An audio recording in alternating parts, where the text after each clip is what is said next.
नमस्कार दोस्तों, मैं आप सबके बीच लाया हूँ फिजिक्स का मोस्ट इम्पोर्टेंट चैप्टर। ये दूसरा चैप्टर है फिजिक्स का ऊष्मा। पहला क्वेश्चन है वस्तु को गर्म करने पर अणुओं की चाल बढ़ जाती है। वस्तु को गर्म करने पर अणुओं की चाल बढ़ जाती है। किसी वस्तु का ताप किसका सूचक है? उसके अणुओं के औसत गतिज ऊर्जा का। किसी वस्तु का ताप किसका सूचक है? उसके अणुओं के औसत गतिज ऊर्जा का। तीसरा क्वेश्चन है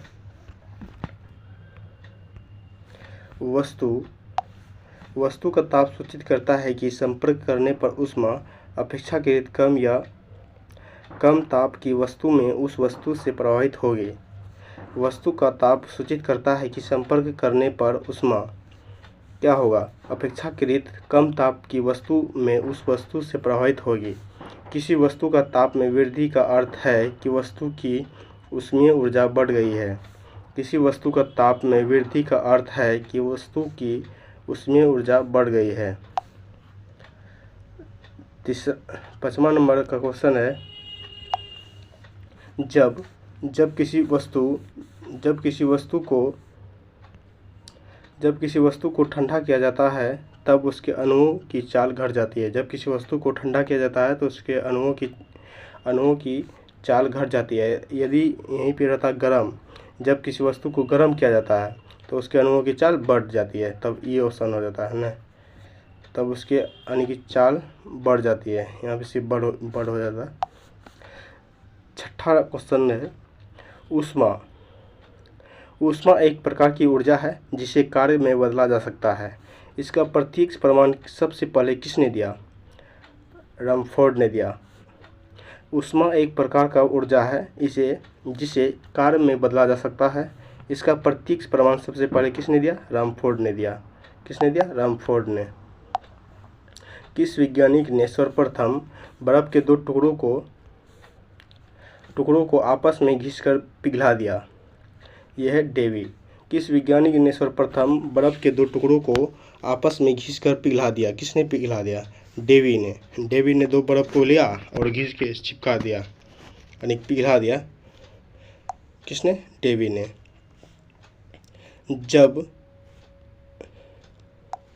जब कभी कार्य ऊर्जा में बदलता है या ऊष्मा कार्य में बदलती है तो किए गए कार्य और उत्पन्न ऊष्मा का अनुपात एक स्थिरांक होता है जिसे ऊष्मा का यांत्रिक तुल्यांक कहते हैं।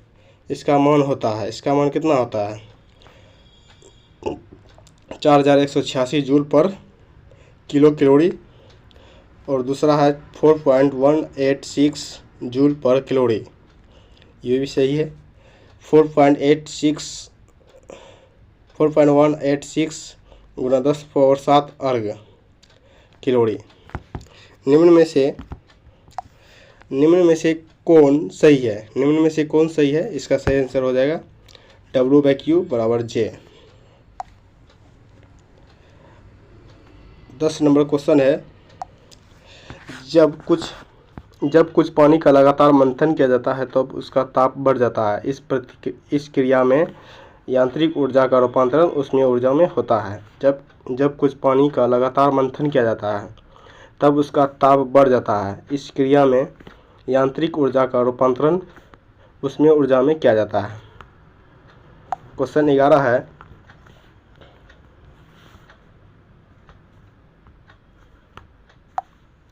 ऊष्मा में उबलते हुए जल का तापमान किस कारण से उच्च हो जाता है? इसका सही आंसर है बॉयलर के अंदर उच्च दाब होता है।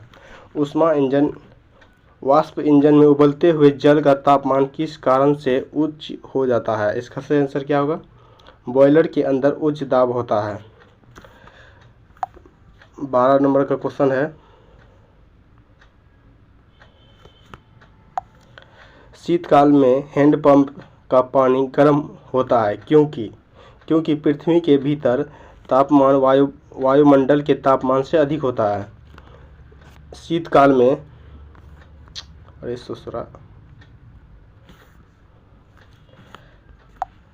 में हैंडपंप का पानी गर्म हो जाता है। सही बात है।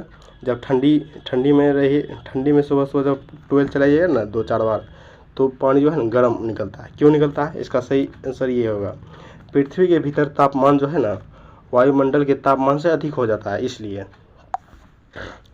ऐसा सिस्टम का तापमान इकाई क्या है? ऐसा सिस्टम का तापमान इकाई क्या है? केल्विन। ऐसा सिस्टम का तापमान की इकाई क्या है? इसका देखिए, इसका तापमान का इकाई पूछ रहा है, केल्विन हो गया। 14 नंबर का देखते हैं, इनमें से कौन ऊष्मा का मात्रक नहीं है? इनमें से कौन ऊष्मा का मात्रक नहीं है? ऊष्मा का मात्रक नहीं है, कैलोरी नहीं है, किलो कैलोरी नहीं है, जूल नहीं है। इसका सही आंसर क्या हो जाएगा? Degree Celsius. ऊष्मा का मात्रक नहीं है, ये सब है, ये जो है नहीं है।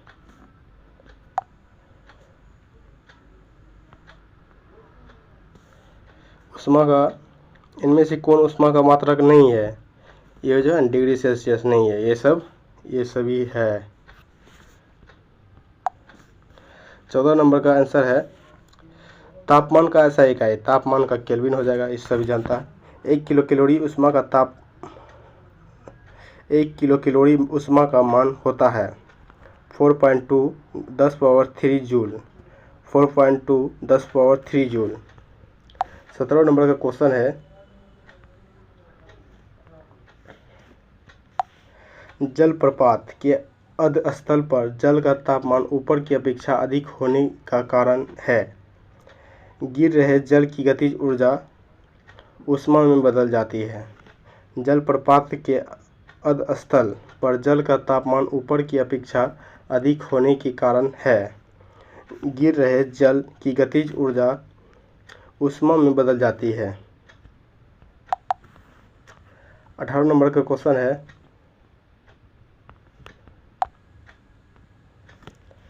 गर्मियों में ताप 46 डिग्री सेल्सियस हो जाने पर भी ऊँट गर्मी से राहत महसूस करता है, कैसे? अपने शरीर के ताप को जो है ना 42 डिग्री सेल्सियस तक बढ़ा देता है। गर्मियों में ताप 46 डिग्री सेल्सियस हो जाने पर भी ऊँट गर्मी से राहत महसूस करता है, कैसे? ऊँट जो है ना अपने शरीर को 42 डिग्री सेल्सियस तक बढ़ा देता है, इसलिए उसको गर्मी उतना नहीं लगता है। 19 नंबर का क्वेश्चन है, बर्फ पर दाब बढ़ने से उसका गलनांक क्या हो जाएगा? बर्फ पर दाब बढ़ने पर उसका गलनांक घट जाएगा, इस सभी को मालूम है। और 20 नंबर का क्वेश्चन है, गैस तापमापी द्रव तापमापी की तुलना में ज़्यादा संवेदी होते हैं, क्योंकि गैस का प्रसार गुणांक अधिक होता है।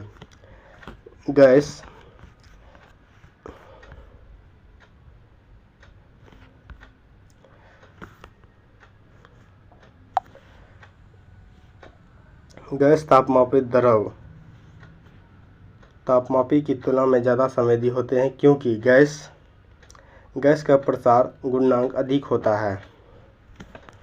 ताप युग्म तापमापी किस सिद्धांत पर आधारित है? ताप युग्म तापमापी किस सिद्धांत पर आधारित है? सीबेक के प्रभाव पर।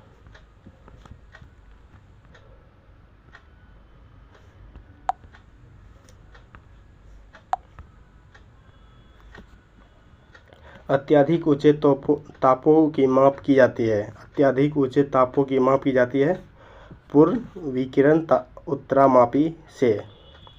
पूर्व विकिरण उत्तरामापी किस सिद्धांत पर आधारित है? इसका सही आंसर हो जाएगा स्टेफिन के नियम से।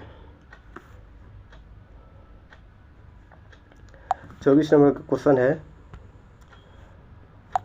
दूर की वस्तु जैसे सूर्य आदि का ताप किस तापमापी के द्वारा मापा जाता है? पूर्ण विकिरण उत्तरामापी द्वारा। दूर की वस्तु जैसे सूर्य आदि का ताप किस तापमापी के द्वारा मापा जाता है? पूर्व विकिरण तापमापी द्वारा। ठंडे देशों में पारा के स्थान पर एल्कोहल को तापमापी द्रव के रूप में भी वरीयता दी जाती है, क्योंकि एल्कोहल का द्रव्यमान निम्नतर होता है। ठंडे देशों में पारा के स्थान पर एल्कोहल को तापमापी द्रव के रूप में वरीयता दी जाती है। क्यों? क्योंकि एल्कोहल का द्रव्यमान न्यूनता यानी कि कम होता है। 26 नंबर क्वेश्चन है, विकिरण पायरोमीटर से किसका तापमान नापा जा सकता है? इसका सही आंसर हो जाएगा 800 डिग्री सेल्सियस से ऊपर। विकिरण पायरोमीटर से कितना तापक्रम मापा जा सकता है? 800 डिग्री सेल्सियस से ऊपर। थर्मोकपल यानी कि ताप युग्मक द्वारा बनाया जाता है। क्या बनाया जाता है? 2 अदृश्य धातुएं।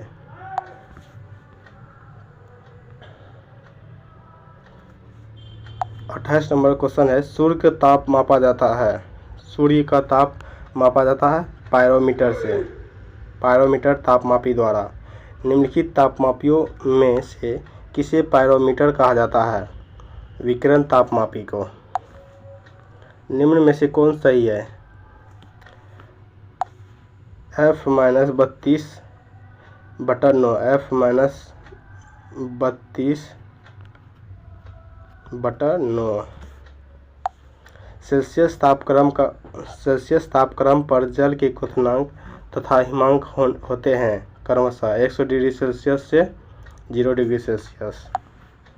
32 नंबर क्वेश्चन है, ताप के सेल्सियस मापने पर परम शून्य ताप होगा। कितना होगा? -273 डिग्री सेल्सियस। ताप के सेल्सियस पैमाने पर परम शून्य ताप होता है -273 डिग्री सेल्सियस। केल्विन मान से मानव शरीर का सामान्य ताप है। केल्विन मान से शरीर का सामान्य ताप क्या है? इसका सही आंसर हो जाएगा 310। 34 नंबर क्वेश्चन है, एक फ़ारेनहाइट तापक्रम और दूसरा सेल्सियस तापक्रम के 2 तापमापियों में संख्यातः किस तापमान पर एक समान पाठ्यांक होगा? -40 डिग्री पर। न्यूनतम संभव ताप है। न्यूनतम संभव ताप यानी कि सबसे कम ताप क्या है? सबसे कम कितना ताप हो सकता है? -273 डिग्री सेल्सियस, इससे कम नहीं जा सकता है।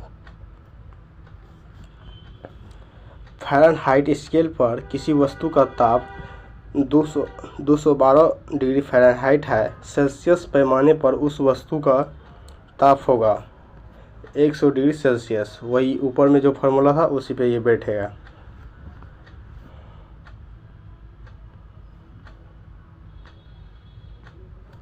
सेल्सियस पैमाने का 0 डिग्री फ़ारेनहाइट स्केल के कितने डिग्री के बराबर होगा? 32 डिग्री सेल्सियस के बराबर होगा। सेल्सियस पैमाने का 0 डिग्री सेल्सियस फ़ारेनहाइट स्केल में कितने डिग्री के बराबर होगा? 32 डिग्री के बराबर होगा। मानव शरीर का सामान्य तापक्रम 58.4 फ़ारेनहाइट है।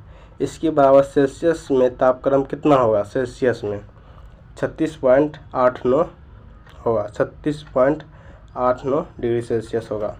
फ़ारेनहाइट तापक्रम पर सामान्य वायुमंडलीय दाब पर उबलते पानी का ताप होता है 212 फ़ारेनहाइट। फ़ारेनहाइट तापक्रम पर सामान्य वायुमंडलीय दाब पर उबलते पानी का ताप होता है कितना? 212 फ़ारेनहाइट। 40 नंबर क्वेश्चन है, दिल्ली में जल का क्वथनांक 100 डिग्री सेल्सियस है तो मसूरी में जल का तापमान क्या होगा? 100 डिग्री सेल्सियस से कम। एक मनुष्य का तापक्रम 60 डिग्री सेल्सियस है तो उसका तापक्रम फ़ारेनहाइट में क्या होगा? 140 डिग्री फ़ारेनहाइट। किसी मनुष्य के शरीर का सामान्य तापक्रम होता है। किसी मनुष्य के शरीर का सामान्य तापक्रम होता है कितना? 58 डिग्री फ़ारेनहाइट।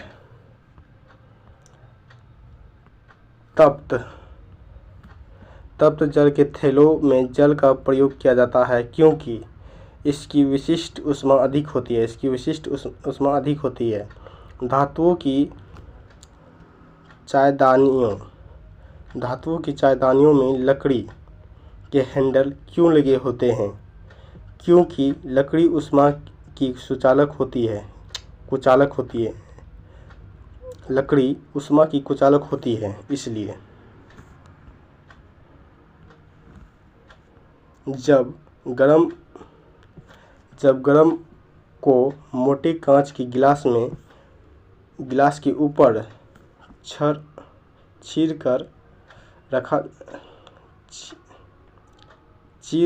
चिरका जाता है तो वह टूट जाता है। इसका क्या कारण है? जब गर्म पानी को मोटे कांच की गिलास के ऊपर छिड़का जाता है, यानी कि छींट दिया जाता है, तो वह टूट जाता है। इसका कारण क्या है?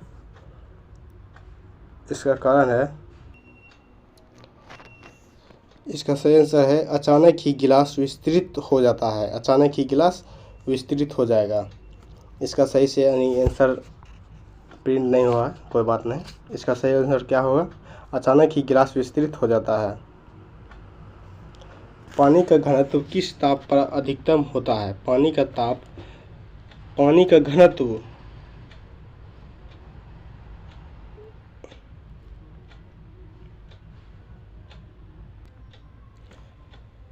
4 डिग्री सेल्सियस पर। पानी का घनत्व अधिकतम होता है 4 डिग्री सेल्सियस पर। जब बर्फ़ को 0 डिग्री सेल्सियस से 10 डिग्री सेल्सियस तक गर्म किया जाता है तो जल की आयतन पहले से कम होता है और उसके बाद बढ़ती है। पहले से कम होता है, उसके बाद बढ़ती है। कोई बात नहीं। 48 नंबर क्वेश्चन है, यदि जल को 10 डिग्री सेल्सियस से 0 डिग्री सेल्सियस तक ठंडा किया जाए तो जल का आयतन 4 डिग्री सेल्सियस तक तो कम होगा फिर बढ़ेगा। उल्टा है, कोई बात नहीं। 49 नंबर क्वेश्चन है, साइकिल के ट्यूब अधिकांशतः गर्मियों में क्यों फटते हैं? यानी साइकिल का जो ट्यूब होता है ना, गर्मियों में ज़्यादा फटता है, यानी पंचर ज़्यादा होता है। इसका सही आंसर क्या हो जाएगा? गर्मियों के कारण ट्यूब फट जाता है। सही आंसर है। अधिक गर्मी जो पड़ता है ना ट्यूब पे, वो लवर का होता है, इसलिए फट जाता है। 50 नंबर क्वेश्चन है, शीशे की छड़ जब भाप में रखी जाती है तो इसकी लंबाई बढ़ जाती है क्योंकि इसकी चौड़ाई अव्यवस्थित होती है। शीशे की छड़ जब भाप में रखा जाता है ना तो इसकी लंबाई बढ़ जाती है, परंतु इसकी चौड़ाई अव्यवस्थित रहती है। लोलक घड़ियाँ गर्मियों में सुस्त हो जाती है क्यों? लोलक घड़ियाँ गर्मियों में सुस्त हो जाती है क्यों? इसका क्या कारण है बताइए? लोलक की लंबाई बढ़ जाती है जिससे इकाई दोलन में लगा हुआ समय बढ़ जाता है। 52 नंबर क्वेश्चन है, एक वस्तु की ठोस गेंद के अंदर कोटर है। जब इस धातु की गेंद को गर्म किया जाएगा तो कोटर का आयतन बढ़ेगा। जब धातु की ठोस गेंद के अंदर कोटर है, जब इस धातु की गेंद को गर्म किया जाता है तो कोटर का आयतन बढ़ेगा। जब किसी बोतल में पानी भरा जाता है और उसे जमने दिया जाता है तो बोतल टूट जाती है क्यों? क्योंकि पानी जमने पर फैलता है। सही बात है। जब बर्फ़ बनता है ना तो फैल जाता है, इसलिए बोतल टूट जाता है। अत्यधिक शीत ऋतु में पहाड़ों पर पानी की पाइपलाइनें फट जाती है क्योंकि अत्यधिक शीत यानी कि अत्यधिक ठंडी जब आता है ना, पहाड़ों पर पानी की पाइपलाइनें जो है ना फट जाती है क्यों? क्योंकि पाइप में पानी जमने पर फैल जाता है। सही बात है। जब पाइप में बर्फ़ जम जाता है ना, पानी तो बराबर रहता है, जब बर्फ़ बनता है तो फूल जाता है, फट जाता है पाइप, इसलिए। अगला क्वेश्चन है, 2 रेल पटरियों के मध्य जोड़ पर एक छोटा सा स्थान क्यों जोड़ा जाता है? क्योंकि धातुओं गर्म करने पर फैलती है तथा ठंडी होने पर सिकुड़ती है। 2 रेल पटरियों के मध्य जोड़ पर एक छोटा सा स्थान क्यों छोड़ा जाता है? क्योंकि धातु गर्म करने पर फैलता है और ठंडी करने पर सिकुड़ती है। कोई बात नहीं। 56 नंबर क्वेश्चन है, झील, किसी झील की सतह पर पानी बस जमने ही वाला है। झील के अधस्थल में जल का क्या तापमान होगा? 4 डिग्री सेल्सियस होगा, जमा तो नहीं है अभी।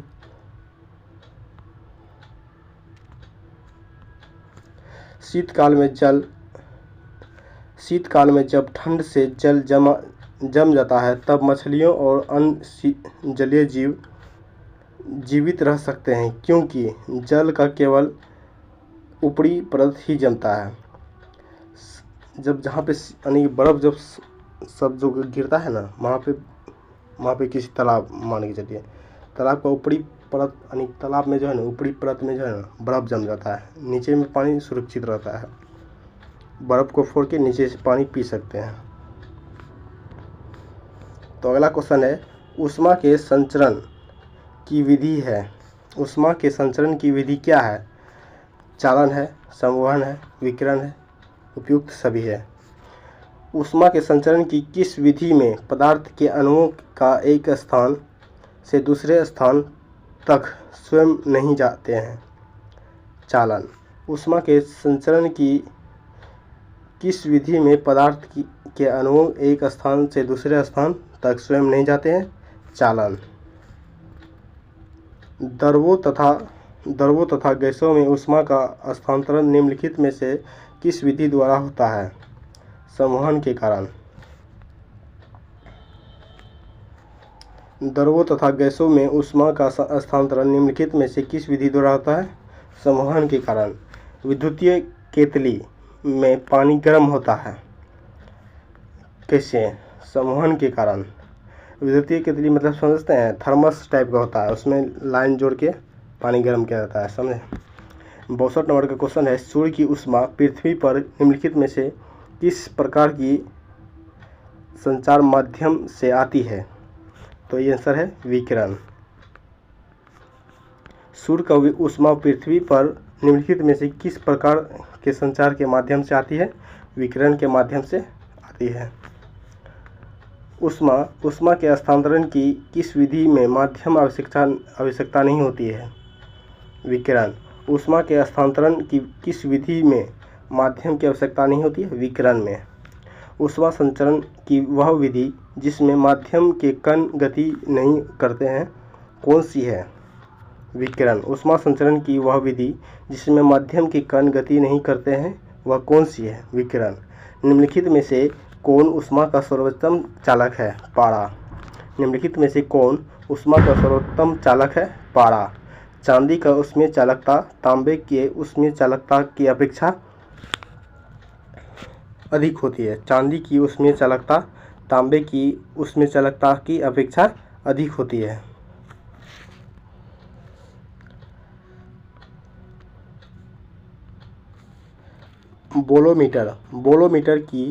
बोलोमीटर मापन की एक युक्ति है, उसमें विकिरण की। बोलोमीटर उसमें विकिरण की।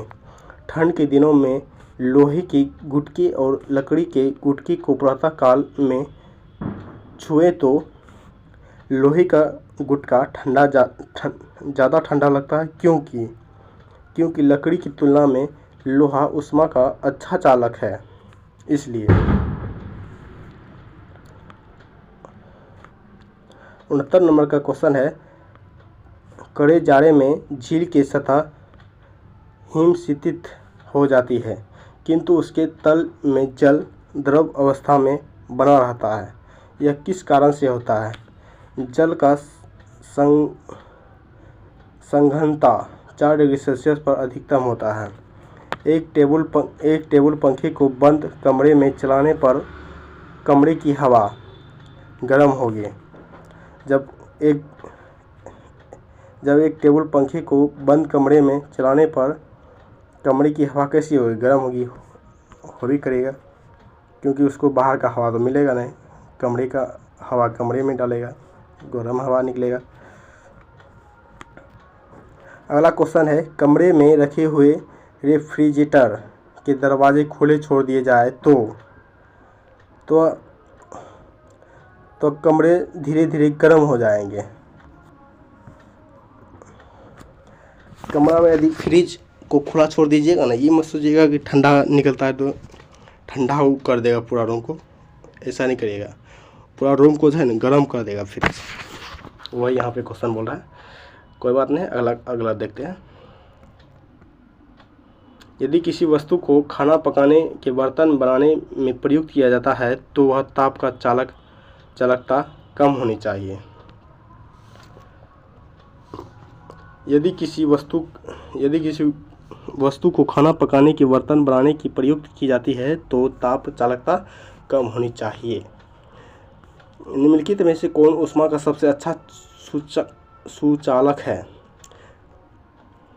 समुद्र का पानी। निम्नलिखित में से कौन ऊष्मा का सबसे अच्छा सुचालक है? समुद्र का पानी। समुद्र का पानी अच्छा सुचालक है ऊष्मा का।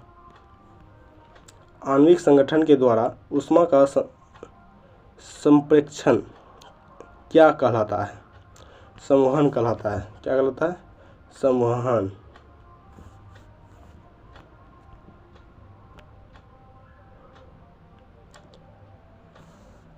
निम्नलिखित द्रव्यों में से कौन सा ऊष्मा का बहुत अच्छा चालक है? पारा। निम्नलिखित द्रव्यों में से कौन ऊष्मा का बहुत अच्छा चालक है? पारा। सूर्य विकिरण का कौन सा भाग सोलर कुकर को गर्म कर देता है? अवरक्त किरण।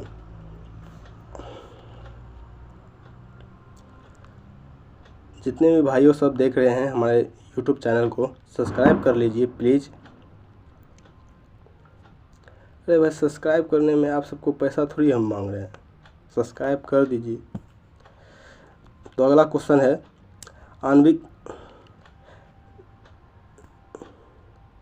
आणविक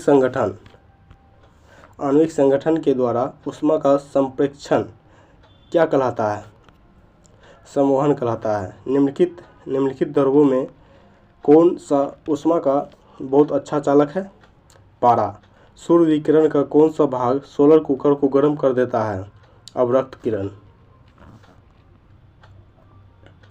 शीतकाल में कपड़े हमें गर्म रखते हैं क्योंकि शरीर की ऊष्मा को बाहर जाने से रोकता है।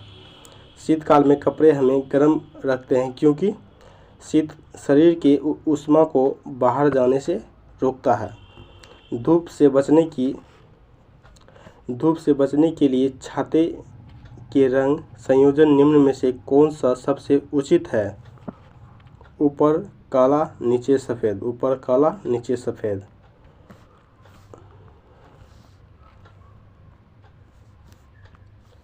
अफ्रीका के काली त्वचा वाले व्यक्ति ब्रिटेन के सफ़ेद त्वचा वाले व्यक्तियों की तुलना में अधिक गर्मी महसूस करते हैं। सही बात है। गर्मियों में कहता है, सुने होंगे, गर्मियों में सफ़ेद यानी कि वस्त्र पहनना चाहिए। काला पहनेगा ना गर्मी में तो और उसको घाम मारेगा। 80 नंबर का क्वेश्चन है, सुबह का सूरज इतना गर्म नहीं होता है जितना दोपहर का। क्योंकि सुबह के समय सूरज की किरण को अंतरिक्ष में अधिक दूरी तय करनी पड़ती है, इसलिए। सही बात है।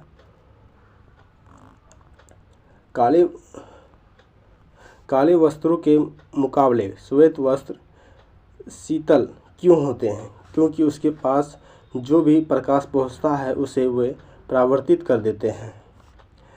ऊनी कपड़े सूती वस्त्रों की अपेक्षा गर्म होते हैं क्योंकि ताप के अच्छे रोधक होते हैं। उबलते जल द्वारा जलने की तुलना में भाप द्वारा जलना अधिक कष्टदायक होता है। कैसे? भाप में गुप्त ताप होता है।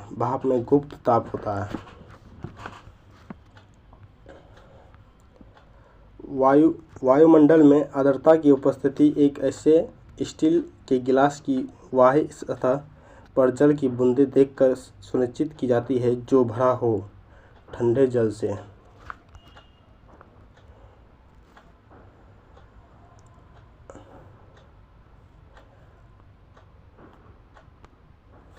अच्छे उत्सर्जन, अच्छे अवशोषक होते हैं, यह नियम है। किर्चहॉफ का नियम, किर्चहॉफ का नियम। अच्छे उत्सर्जक अच्छे अवशोषक होते हैं, यह नियम है किर्चहॉफ का नियम। 12th में साइंस लिए होंगे तो किर्चहॉफ का नियम तो पढ़े होंगे।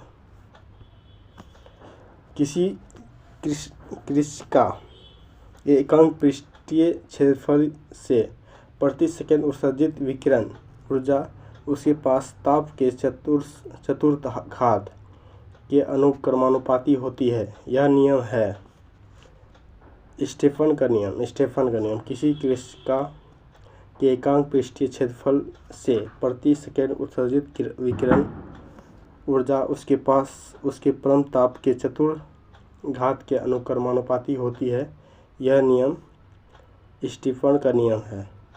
स्टीफन का विकिरण नियम है E समानुपाती T/4, E समानुपाती T/4 स्टीफन का नियम है। किसी वस्तु को ठंडे होने की दर वस्तु तथा उसके चारों ओर के माध्यम के तापांतर के अनुक्रमानुपाती होती है, यह नियम है न्यूटन का शीतलन नियम। न्यूटन का शीतलन नियम। न्यूटन का शीतलन नियम लागू तभी होता है जब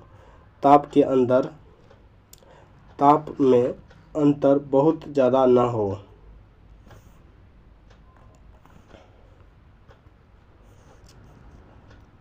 गर्म जल 90 डिग्री सेल्सियस से 80 डिग्री सेल्सियस तक गर्म होने में 10 मिनट लेता है, तो 80 डिग्री सेल्सियस से 70 डिग्री सेल्सियस तक ठंडा होने में लेगा 10 मिनट से अधिक। देखिए यहाँ क्वेश्चन क्या बोल रहा है। गर्म जल 90 डिग्री सेल्सियस से 80 डिग्री सेल्सियस तक गर्म होने में 10 मिनट लेता है, ठीक है। तो 80 डिग्री सेल्सियस से 70 डिग्री सेल्सियस तक ठंडा होने में लेगा 10 मिनट ही लेगा, कोई बात नहीं है। थॉमस फ्लास्क के आविष्कारक हैं दीवार। थॉमस फ्लास्क का आविष्कारक है दीवार। थॉमस फ्लास्क में लंबे समय तक सरल गर्म या ठंडा रहता है क्योंकि ऊष्मा की कोई हानि अथवा प्राप्ति नहीं होती है। इसका सही आंसर क्या हो जाएगा? संचलन और संवहन और विकिरण दोनों हो जाएगा।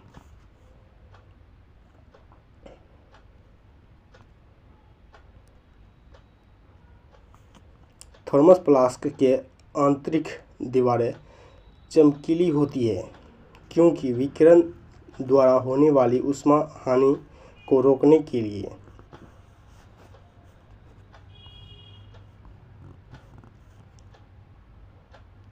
चौरानवे नंबर का क्वेश्चन है। थॉमस फ्लास्क तरल पदार्थों को लंबे समय तक गर्म रखता है क्योंकि चमकदार आंतरिक दीवार तथा बाह्य आवरण की दोहरी दीवार ऊष्मा को निकालने से या विशिष्ट होने से रोकती है। 95 नंबर क्वेश्चन है। किस विधि से ऊष्मा स्थानांतरण को न्यूनतम करने के लिए थॉमस फ्लास्क की दीवारों पर कलाई की जाती है? इसका सही आंसर हो जाएगा विकिरण। 96 नंबर क्वेश्चन है। किसी पदार्थ के एकांक द्रव्यमान का ताप 1 डिग्री सेल्सियस बढ़ाने में लगी ऊष्मा है विशिष्ट ऊष्मा। निम्नलिखित में से किस में सर्वोच्च विशिष्ट ऊष्मा का मान होता है? जल में। दिन के समय पृथ्वी समुद्र के जल की अपेक्षा बहुत जल्दी गर्म हो जाती है क्योंकि जल की विशिष्ट ऊष्मा धारिता काफ़ी अधिक होती है। मोटर गाड़ी के रेडिएटर को ठंडा करने के लिए पानी का व्यवहार किया जाता है क्योंकि पानी की विशिष्ट ऊष्मा अधिक होती है।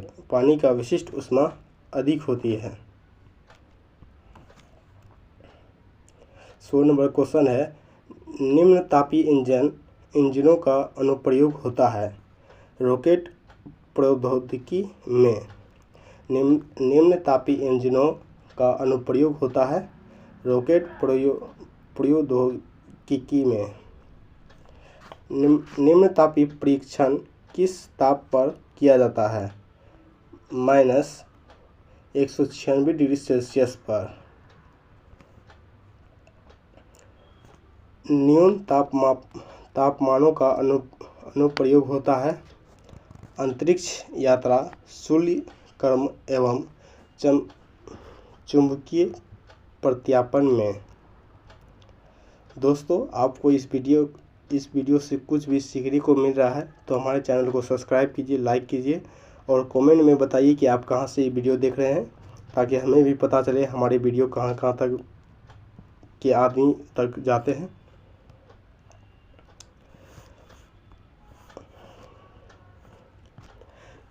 एक 103 नंबर का क्वेश्चन है, किसी ठोस पदार्थ के बिना द्रव में बदले सीधे वाष्प अवस्था में परिवर्तन होने को कहते हैं, क्या कहते हैं? ऊर्ध्वपातन। ऊर्ध्वपातन पदार्थ है। ऊर्ध्वपातज पदार्थ है। कपूर है, नेप्थलीन है, अमोनियम क्लोराइड है, ये सभी है। कृपया हमारे चैनल को सब्सक्राइब करके हमें सपोर्ट कीजिए।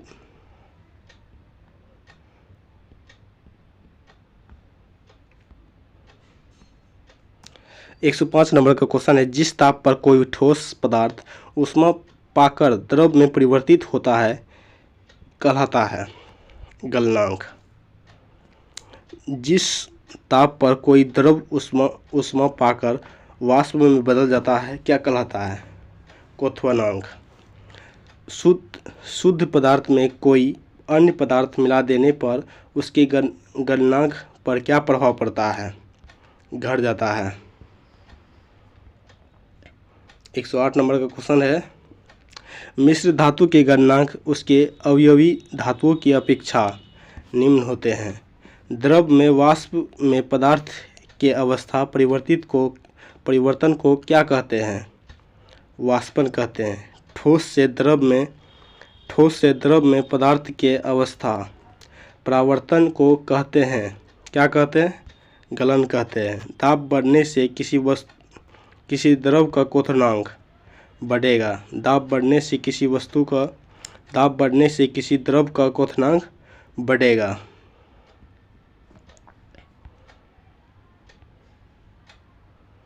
अब द्रवों को मिलाने से गलनांक पर क्या प्रभाव पड़ता है? घटता है। अब द्रवों को मिलाने से गलनांक पर क्या प्रभाव पड़ता है? घटता है। पानी कब उबलता है? इसका सही आंसर हो जाएगा जल का स्थितीय वाष्प दाब वातावरणीय दाब के बराबर होता है। पानी का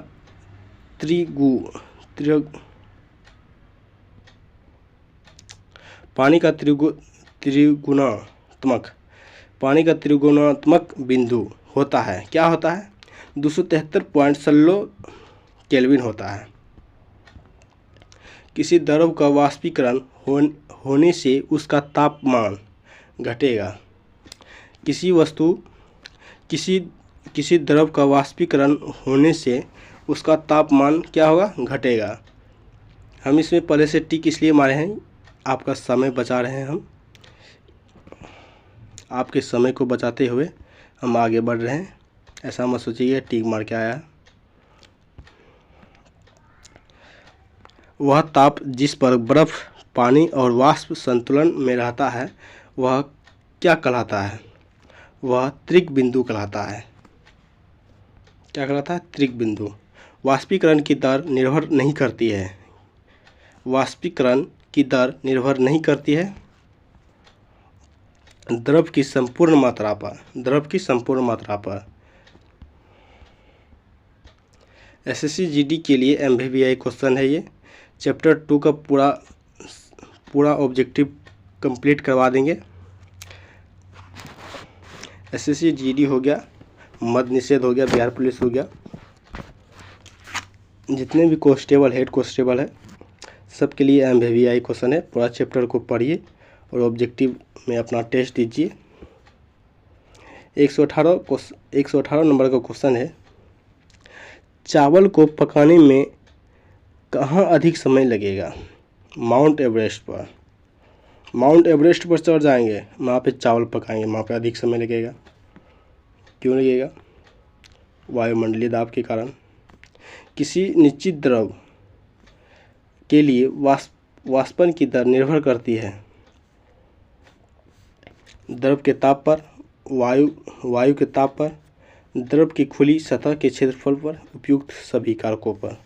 जल का क्वथनांक कितना होता है? जल की खुली सतह के ऊपर के दाब पर निर्भर करता है। ऊंची पहाड़ियों पर हिमताप क्यों होता है? ऊंची पहाड़ियों पर हिमताप क्यों होता है? ऊंची पहाड़ियों पर तापमान हिमांक से कम होता है, अतः जल वाष्प जम कर बर्फ बन जाता है, इसलिए वहाँ से फिर गिर जाता है, इसे हिमपात कहते हैं। पर्वतों पर आच्छादित हिम सूर्य की गर्मी द्वारा एक साथ न पिघलने का कारण है। क्या कारण है? यह सूर्य से प्राप्त अधिकांश ऊष्मा को परावर्तित कर देता है। सही बात है। पहाड़ की चोटियों पर आलुओं को पकाने में अधिक समय लगता है, क्योंकि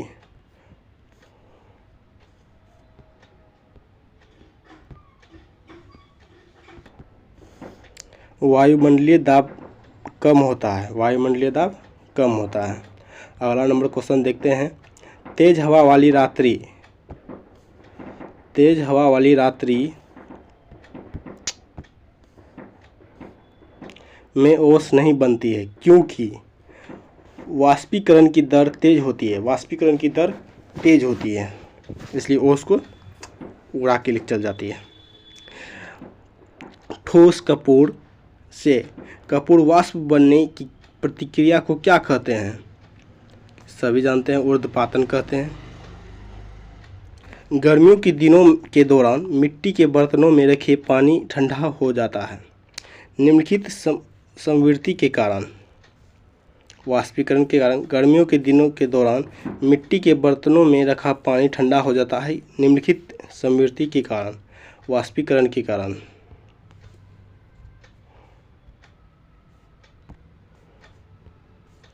बर्फ के दो टुकड़ों को आपस में दबाने पर टुकड़े आपस में चिपक जाते हैं, क्योंकि दाब अधिक होने पर बर्फ का गलनांक घट जाता है। बर्फ में स्केटिंग करना प्रदर्शित करता है कि दाब बढ़ने पर बर्फ का गलनांक घट जाता है।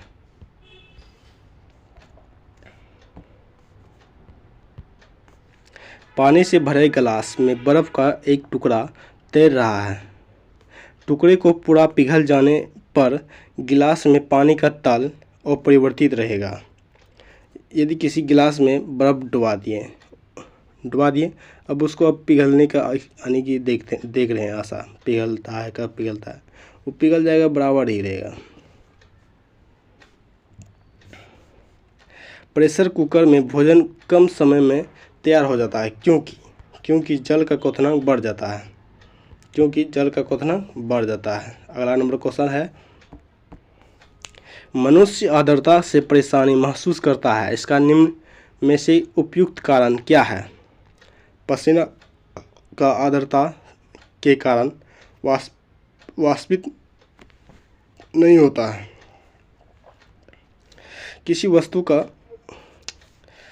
किसी द्रव का उसकी क्वथनांक से पूर्व उसके वाष्प में बदलने की प्रतिक्रिया को क्या कहा जाता है? वाष्पीकरण कहा जाता है।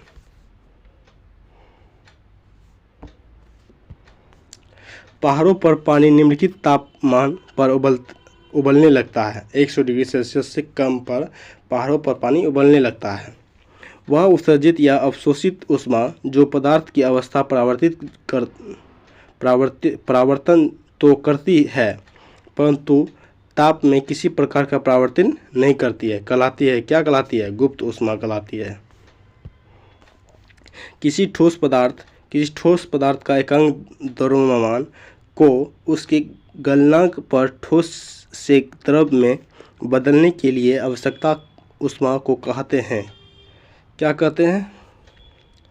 ठोस के गलन की गुप्त ऊष्मा। ठोस के गलन की गुप्त ऊष्मा। बर्फ के गलन की गुप्त ऊष्मा का मान कितना है? बर्फ के गलन की गुप्त ऊष्मा का मान कितना है? 80 केल पर ग्राम। केल्विन है, गलन है। क्या है? गलन। वाष्प की गुप्त ऊष्मा होती है। वाष्प की गुप्त ऊष्मा क्या होती है? 536 गलन पर ग्राम। भाप से हाथ अधिक जलता है। अपेक्षाकृत उबलते जल से कम, यानी कि अपेक्षाकृत उबलते जल से, क्योंकि भाप में गुप्त ऊष्मा होती है इसलिए वो अधिक जलाती है।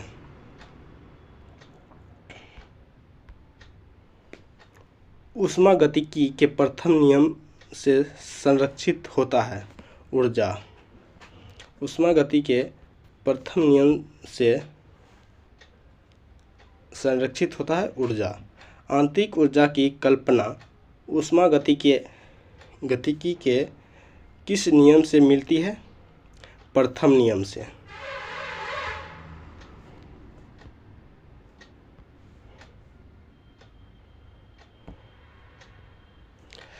रुद्रोष्म परावर्तन में ऊष्मा अपरिवर्तित रहती है।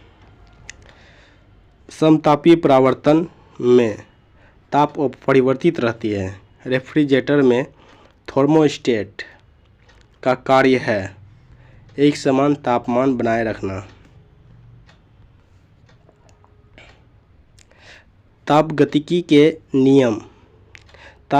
के प्रथम नियम सामान्यतः किससे संबंध मामला है? ऊर्जा के संरक्षण के नियम। सूर्य की सतह का ताप होता है। सूर्य की सतह का ताप कितना होता है? 6000 केल्विन। दोस्तों, हमारे चैनल पर जितने भी नए स्टूडेंट हैं जो कि अभी हमारे चैनल को सब्सक्राइब नहीं किए हैं, कृपया हमारे चैनल को सब्सक्राइब कीजिए, हमें सपोर्ट कीजिए। आपका सपोर्ट हमें मोटिवेट करता है। 146 नंबर का क्वेश्चन है, जब पानी में नमक मिला जाता है तो निम्नलिखित में से कौन सा परावर्तन होता है? क्वथनांक बढ़ता है और जमाव बिंदु घटता है। गर्म मौसम में पंखा चलाने से आराम महसूस होता है क्योंकि हमारा पसीना तेजी से वाष्पीकृत होता है। इसलिए कमरे को ठंडा किया जा सकता है।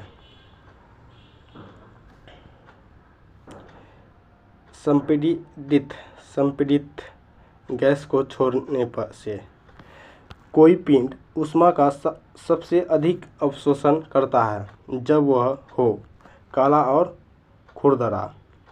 कोई पिंड ऊष्मा का सबसे अधिक अवशोषण करता है जब वह हो काला और खुरदरा। किसी बिंदु पर फ़ारेनहाइट तापक्रम सेंटीग्रेड तापक्रम का दोगुना होता है 160 डिग्री फ़ारेनहाइट। थर्मोमीटर में आमतौर पर पारद का प्रयोग किया जाता है क्योंकि इसमें उच्च चालकता होती है।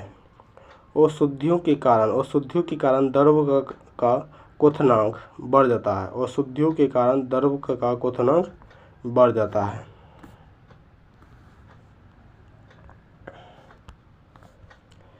एक धूप वाले दिन किसी स्थान का तापमान फ़ारेनहाइट पैमाने पर 113 है। इस तापमान का केल्विन स्केल पाठ्यांक कितना होगा? 318 केल्विन। प्रेशर कुकर में खाना कम समय में पकता है क्योंकि अधिक दाब के कारण उबलते पानी का ताप बढ़ जाता है।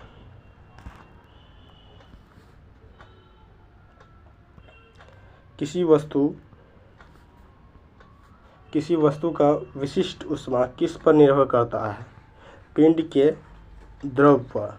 किसी वस्तु की विशिष्ट ऊष्मा किस पर निर्भर करता है? पिंड के द्रव पर। दोस्तों, आप सभी किसी चीज़ के एग्ज़ाम की तैयारी कर रहे हैं, इसी चैप्टर से इसी से कोई ना कोई ऑब्जेक्टिव पूछा जाएगा, क्योंकि हम चैप्टर पढ़ा रहे हैं। चैप्टर का पूरा ऑब्जेक्टिव उस्मा चैप्टर में जितना भी ऑब्जेक्टिव बन सकता है, हम सारा ऑब्जेक्टिव करवा रहे हैं। इससे कैसे क्वेश्चन छूट जाएगा भाई?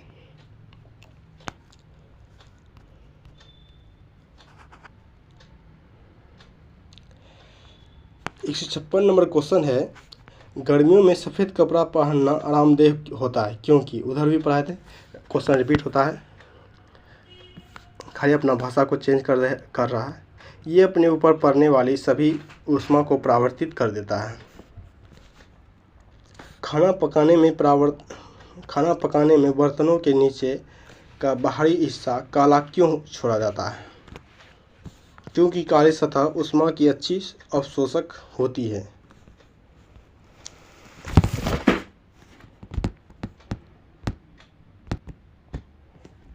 158 नंबर क्वेश्चन है, एक श्वेत और चिकनी सतह कैसी होती है? एक श्वेत और चिकनी सतह कैसी होती है? इसका मिस प्रिंट हो गया है। इसका सही आंसर हो जाएगा ताप की खराब अवशोषक तथा अच्छी परावर्तक के कारण।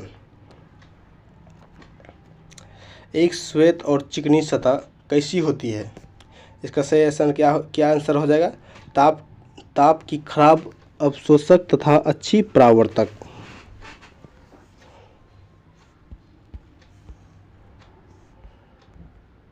दोस्तों, आप सभी को थोड़ा भी वीडियो अच्छा लग रहा है तो हमारे चैनल को सब्सक्राइब कर लीजिए, हमें सपोर्ट कीजिए।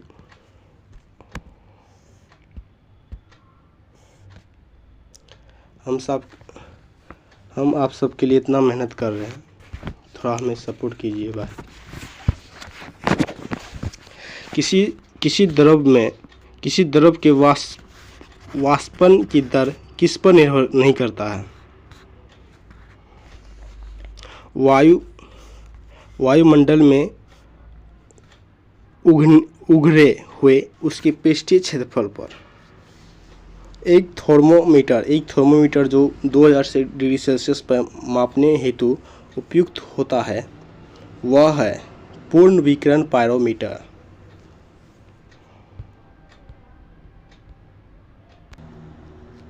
दोस्तों, अब लास्ट 20 क्वेश्चन है और 20 क्वेश्चन को करके ही जाइएगा।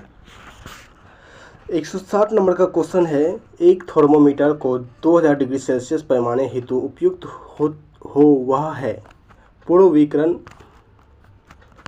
विकिरण पायरोमीटर। थर्मोमीटर तापमापी में निम्नलिखित में से किसका प्रयोग पारा के विकल्प के रूप में होता है? यह है ग्लेलिस्टन। शीतकाल में एक मोटी कमीज की अपेक्षा 2 पतली कमीजों में हमें अधिक गर्म क्यों रख सकती है? क्योंकि 2 कमीजों के बीच वायु की प्रतिरोधी के माध्यम के रूप में काम करती है। ठंडी में मोटा कपड़ा पहनने से अच्छा 2 शर्ट पहन लीजिए, आराम से ठंडी कर जाएगा। 163 नंबर का क्वेश्चन है, निम्नलिखित में से किसकी ऊष्माधारिता अधिक होती है? जल की। किसकी होती है? जल की। यदि किसी स्थान का तापमान में सहसा वृद्धि होती है तो अपेक्षाकृत आर्द्रता घटती है। सेल्सियस में माप का कौन सा तापक्रम 3300 केल्विन के बराबर होता है? 27 डिग्री केल्विन। सेल्सियस में माप का कौन सा तापक्रम 300 केल्विन के बराबर होता है? 27 डिग्री सेल्सियस। बिना किसी ताप परावर्तन के किसी पदार्थ को द्रव से गैस में परिवर्तित करने के लिए अपेक्षाकृत ऊष्मा को किसकी गुप्त ऊष्मा कहा जाता है? वाष्पन की गुप्त ऊष्मा कहा जाता है। ब्लैक बॉडी किसकी विकिरण को अवशोषित कर सकती है? केवल उच्च तरंगदैर्घ्य के। शीत ऋतु के दिनों में हम मौसम किस प्रकार का होने पर ज़्यादा ठंड महसूस करते हैं? साफ मौसम। शीत ऋतु के दिनों में हम मौसम किस प्रकार के होने पर ज़्यादा ठंड महसूस करते हैं? साफ मौसम में। केल्विन पैमाने पर लिए गए ताप को सेल्सियस पैमाने पर बदलने के लिए दिए गए ताप में 273 घटाना है। बर्फ़ को बुरादे में पैक क्यों किया जाता है? बुरादे ऊष्मा का कुचालक होता है।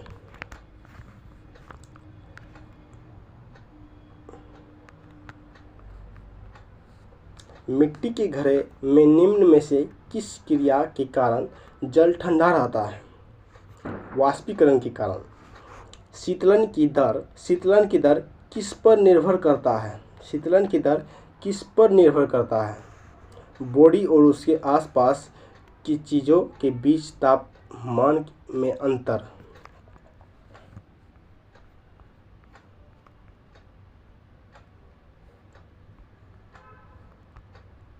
गैसों के दो विशिष्ट ताप उसके द्वारा संबंधित है। CV - CV बराबर R/J। पसीना शरीर को ठंडा करता है क्योंकि वाष्पीकरण के लिए गुप्त ऊष्मा की आवश्यकता होती है। 175 नंबर का क्वेश्चन है,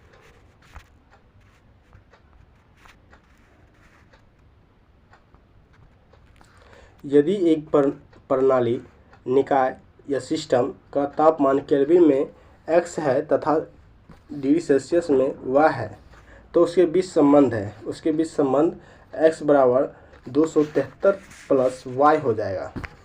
14 डिग्री फ़ारेनहाइट कितने डिग्री सेंटीग्रेड के बराबर होता है? -20 के बराबर होता है।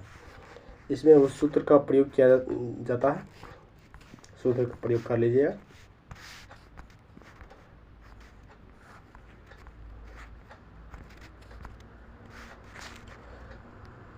दो पिंडों के तापमान के अंतर 30 डिग्री सेंटीग्रेड है। डिग्री फ़ारेनहाइट में यह अंतर कितना होगा? 54 होगा।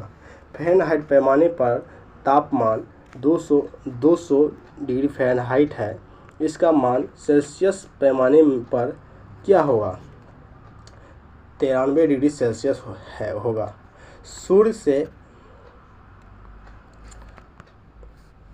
सूर्य से आने वाले विकिरण मुख्यतः इस रूप में होते हैं।